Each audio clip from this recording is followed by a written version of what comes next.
surplus while we take care of our people during disaster. Actually, I think that's good enough that I'll roll a dice and see how well that works. Normally I'd pause and do that in between. I gotta do more show. I gotta do more show. Oh, you want to hear my awful theory of dogs? This is terrible.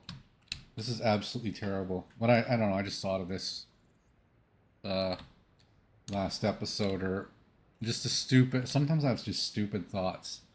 So, have you ever wondered why dogs are bigger the further north you go? Same with humans. Humans are also bigger the further north you go.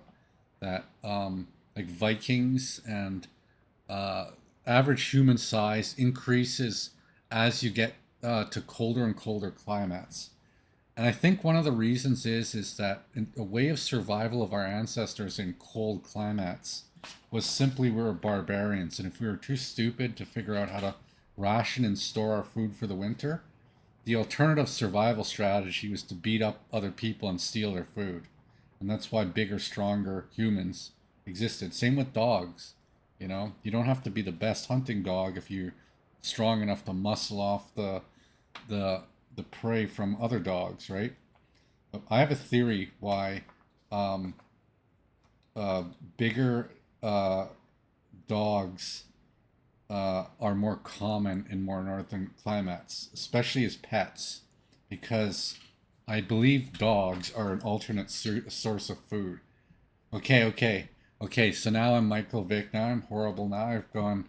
Uh, I said something inappropriate, but I'm just being realistic here. I think there's some like basic levels of survival that if you don't have anything else to eat, as total societal collapse, we allow the rich to keep building the more yachts and not feeding the rest of us. Eventually, we got to eat our dogs. We're gonna have no choice if we keep giving tax breaks to the rich. We're gonna have zero choice.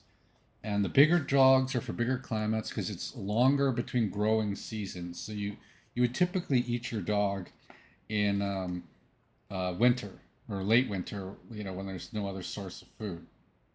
I believe there's a website. There used to be one called Pets for Food, where they give you recipes and a dog, like you buy both.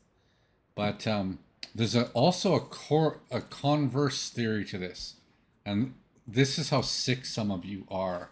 This is how sick you are because you probably got mad at me for this, but this is actually worse. But some of you are gonna think this is uh, reconciling my statement of eating dogs. Is that uh, big people and people that are also like stupid and clumsy and get themselves killed are also food for the dog, and that's why they hang around us,